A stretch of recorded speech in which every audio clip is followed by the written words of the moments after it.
Yo, I'm King Renaissance, and this is Cooking with King Renaissance. Today, I'm making frittata for the first time ever. I'm also gonna make a homemade mimosa from scratch. No store-bought orange juice. I'm gonna have squeeze the juice myself. Well, with a juice machine. So again, I haven't made this before, so hopefully it comes out good. Hopefully you enjoy it. Thanks for tuning in. So this is about 7 pounds of oranges. Uh, let's see if it's gonna make enough. I'm gonna have to go back to the store. I'm gonna put it on low speed.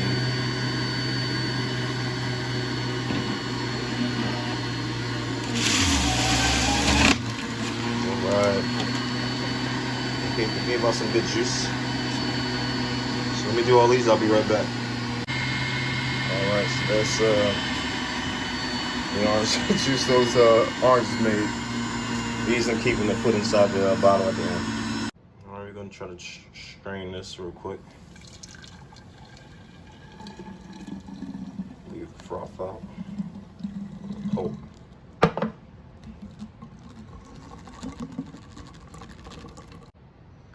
Alright, and this is what 7 pounds of oranges gave us. Just a little bit of juice. But it's enough for what I'm trying to do. I can always go get some more oranges, but it's all good. Alright, so I went back to the store, got a couple oranges, 3 more. I made that. I filtered it, but there's still some froth. I don't know what to do about that. But anyway, I got some fresh oranges, pineapple, and strawberry that I'm gonna pour inside of there. And then I'm gonna put my champagne there. We're gonna chill it.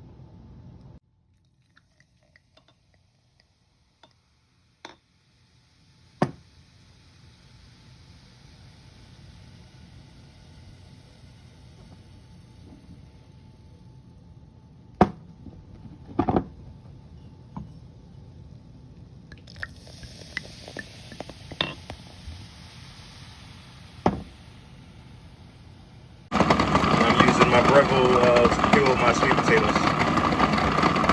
Peeling. So I got about 2 pounds of white shrimp, which I'm not gonna use all of that. I got some sweet potatoes. Don't mind my finger, I jammed it in the car door, repairing my car. I got some white potatoes that I'm gonna clean up a little bit more. Got some mushrooms. All right, so here's what we got. I got all my prep done. I got some spinach. That's like 2 pounds of shrimp. I'm not using all of that. Probably like a pound and a half or something. Green peppers, red peppers. That is fresh basil. Got a little white onion. I should have used a yellow onion because I think the yellow onion is sweet.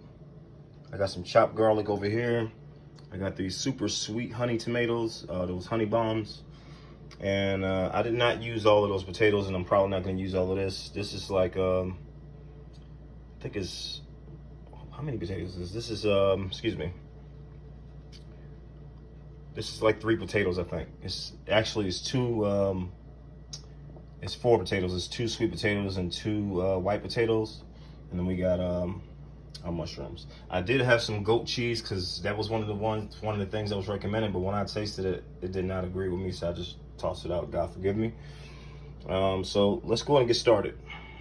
I want to give it a couple turns of fresh cracked pepper. I'm gonna throw some potato seasoning here. It's about a tablespoon. It's actually the tablespoon of this right here. Roast vegetables, Spice Blend by Gourmet Collection. They make some really good seasonings. So we're gonna let that cook. Those have to get tender because we don't want hard. These are going inside of the frittata, and we do not want the potatoes to be hard. All right, in this pan I got the basil, the onion, the garlic, the red pepper, the green pepper. Isn't that beautiful? We're just gonna let that cook down so it gets soft. Okay, and in this pan we have the shrimp, a couple of turns of black pepper, a couple of turns of sea salt. I'm gonna do a little bit more black pepper. Don't get too happy on the salt because remember you put salt in this, and you do want to leave room to salt at the end if you need it. Keep in mind, especially if you're cooking for other people, that some people don't want this stuff, extra salt. All right, let's throw some fresh cilantro. This is about 3 tablespoons. fresh cilantro. Let's mix that in with that, with the shrimp. I'm not gonna cook the shrimp like, hard or anything, because it still has I haven't decided if I'm gonna bake this yet or just do it on the top, because I found different recipes. One said bake, but I actually have a frittata pot where you use it and you don't have to put it in the oven, but I think I might still want that. So we're gonna leave that there. Let's go ahead and throw in about a half a cup of mushrooms. Go ahead and add our fresh spinach. You can take these tails off if you want. I just don't have the patience because I literally have been waiting to eat this all day. I haven't eaten anything today, so forget about it. I'm going to throw those tomatoes in here. There we go. I figured I'll go ahead and check.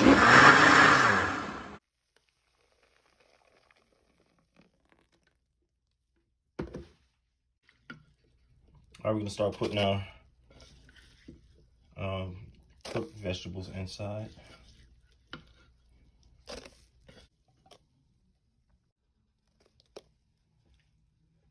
Sure.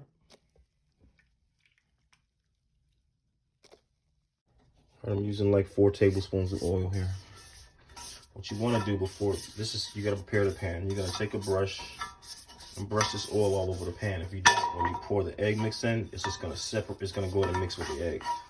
So we want to make sure that we spread it out really good. And this is the top frittata pan, the one that goes on top of that one.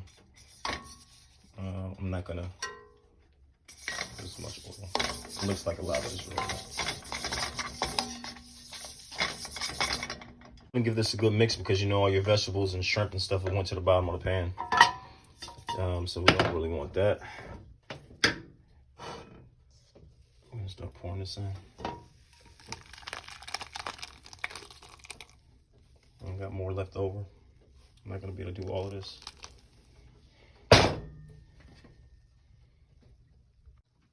And what I'm doing is spreading my stuff out so that it has an even consistency, so it's not like 5 shrimp on this side or too many vegetables, whatnot. I'm gonna start cooking this. I'm gonna go ahead and preheat my oven because I think I'm gonna put it 350 in the oven after I flip it.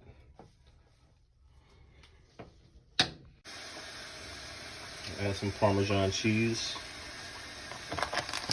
and some Monterey Jack cheese in a sec. Actually, I use cheddar jack on there, and I know what you're thinking. It's an omelet. It's more like a glorified omelet, you know what I'm saying? Because these are cooked slow. They're not cooked fast like omelets are. I'll be back.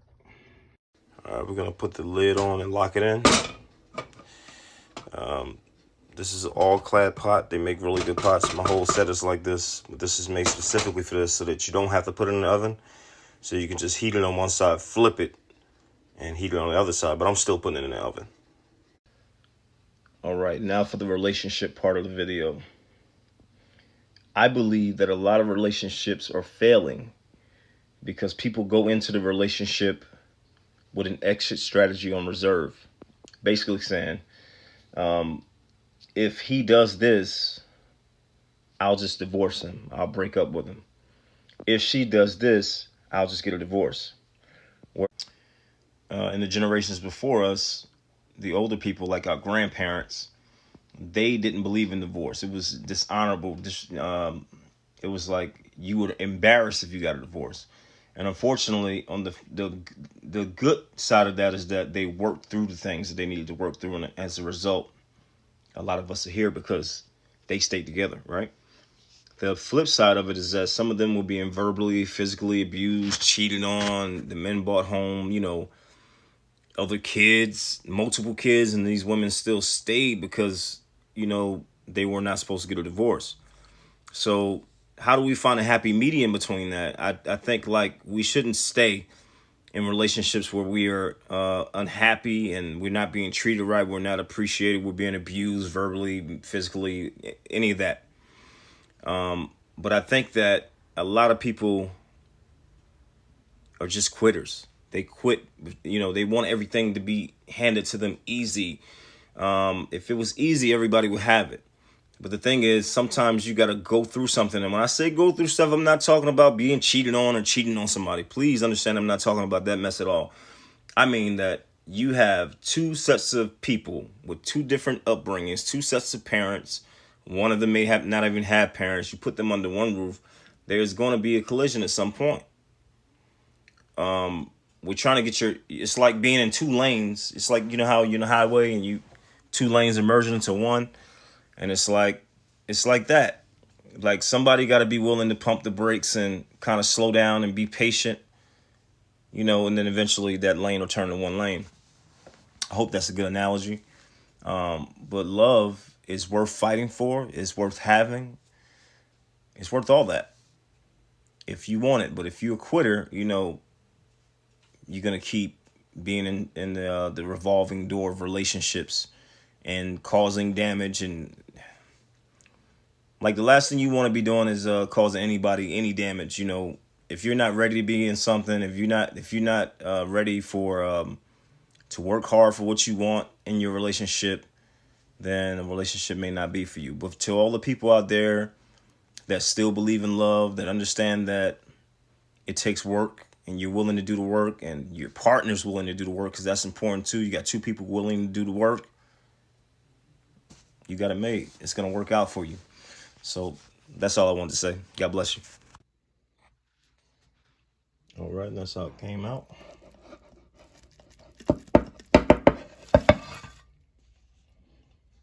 All right, let's dress it up.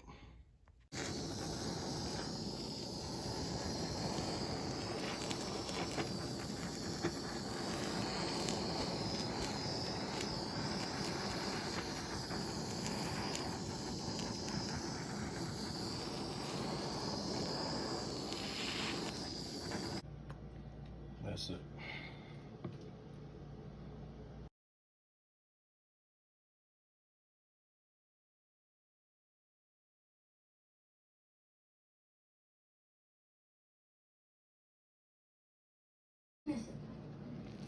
Oh, dude.